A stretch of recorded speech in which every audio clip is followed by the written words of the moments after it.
Hello guys, welcome back to my YouTube channel Lawlust. This side Hitesh Chagia, final year law student from Faculty of Law, University of Delhi. Today we are going to cover a landmark case of family law 2 and the name of the case is Babu Ram versus Santokh Singh. Let's start with the facts of the case. देखिए इस case के fact को जानने से पहले एक हम term के बारे में समझेंगे जो था प्रेफरेंशियल राइट। देखिए जो मेंबर्स होते हैं हमारे हिंदू जॉइंट फैमिली के, सपोज उनमें पार्टीशन हो चुका है, 4 भाई हैं और उनके बीच में एक घर है, उसमें पार्टीशन हुआ है, एक घर है उसमें 4 फ्लोर है, फर्स्ट सेकंड थर्ड फ्लोर, तो अब 4 भाई हैं, उनको एक एक फ्लोर मिल गया चारों भाई को।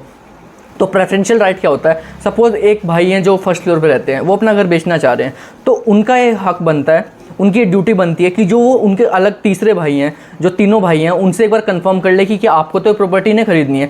अगर उनके तीनों भाइयों में से किसी को प्रॉपर्टी खरीदनी है तो पहला हक उनका बनता है प्रॉपर्टी खरीदने का। अगर उनके तीनों भाइयों को नहीं खरीदनी है प्रॉपर्टी, जब वो किसी दूसरी पार्टी के पास जाएंगे, जब वो किसी बाहर की पार्टी को इन्वॉल्व करेंगे कि आप आके मेरा घर खरीद लीजिए, अगर उनके किसी तीनों भाइयों में से किसी को प्रॉपर्टी खरीदनी है तो अकॉर्डिंग टू प्रेफरेंशियल राइट जो पहला भाई है, उनको जो पहला फ्लोर अपना बेच रहे हैं, उनको वो प्रॉपर्टी बेचनी ही पड़ेगी। लेकिन जो अमाउंट है वो जो बेच रहा है उस पर डिपेंड करता है, ये नहीं कि जो खरीद रहा है अगर उसके पास प्रेफरेंशियल राइट है तो अपने मनमर्जी का अमाउंट देगा। फॉर एग्जांपल जो फर्स्ट फ्लोर है वो बाहर की पार्टी को 1 करोड़ दे रही है, तो जो भाई है उनको भी 1 करोड़ ही देना पड़ेगा। ये नहीं कि वो कम पैसों में प्रॉपर्टी खरीद लेंगे। अगर वो किसी को कोई भाई उनका 1 करोड़ नहीं देता है तो फिर उनका प्रेफरेंशियल राइट खत्म हो जाता है, तो बाहर वाले को प्रॉपर्टी आराम से बेच सकते हैं।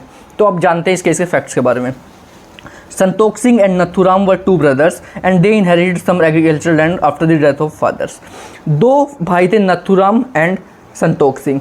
क्या होता है, ये 2 भाई थे, इनके फादर की डेथ हो जाती है, उनकी फादर की डेथ के बाद इन्हें कुछ एग्रीकल्चर प्रॉपर्टी इनहेरिटेंस में मिलती है।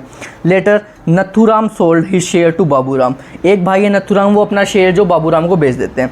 अब जो संतोख सिंह है, जो दूसरे भाई हैं, ये कोर्ट में चले जाते हैं बोल के दैट ये एंसेस्ट्रल प्रॉपर्टी थी और ये थर्ड पर्सन को बेचने से पहले he is the one who should be having right first as per the section 22 of the act, Hindu succession act, कि जो तीसरी पार्टी को इन्वॉल्व करने से पहले इन्होंने मुझे तो पूछा ही नहीं कि आपको ये प्रॉपर्टी खरीदनी है, क्योंकि according to section 22 of the act preferential right तो मेरे पास है।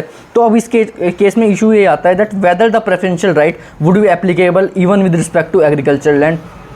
तो इस केस में यही मेन इशू था और कोर्ट इस केस में ऑब्जर्व ये करती है that since the preferential right over immovable property has been clearly mentioned under 22 of the act. देखिए जो 22 में प्रेफरेंशियल राइट लिखा है उसमें टर्म जो है इमूवेबल प्रॉपर्टी लिखी है, उसमें कुछ डिफाइन नहीं है कि एग्रीकल्चर प्रॉपर्टी होगी या बिजनेस प्रॉपर्टी होगी, उसमें सिर्फ लिखा है immovable property. That according to section 22 the preferential heir is Santokh Singh not Baburam. तो अगर वो उसने इमूवेबल प्रॉपर्टी लिखा है तो साफ सी बात है कि वो एग्रीकल्चर प्रॉपर्टी को भी इंक्लूड करता है उसमें।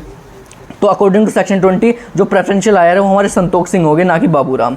तो इस केस में यही डिसीजन दिया था कोर्ट ने that held that the preferential right given to an heir under 22 would be applicable even to agriculture property. और कोर्ट ने कहा था कि इस केस में पहला हक प्रॉपर्टी को खरीदने का संतोख सिंह के पास है, ना कि बाबूराम के पास। अगर संतोख सिंह आपको आपका मुंह मांगा रकम देते हैं तो आपको उनको पहले प्रॉपर्टी देनी होगी, ना कि बाबूराम जो कि थर्ड पार्टी है। Thank you guys for watching this video. If you like our series then please do subscribe to our channel and please don't forget to follow Lawlust. Thank you guys.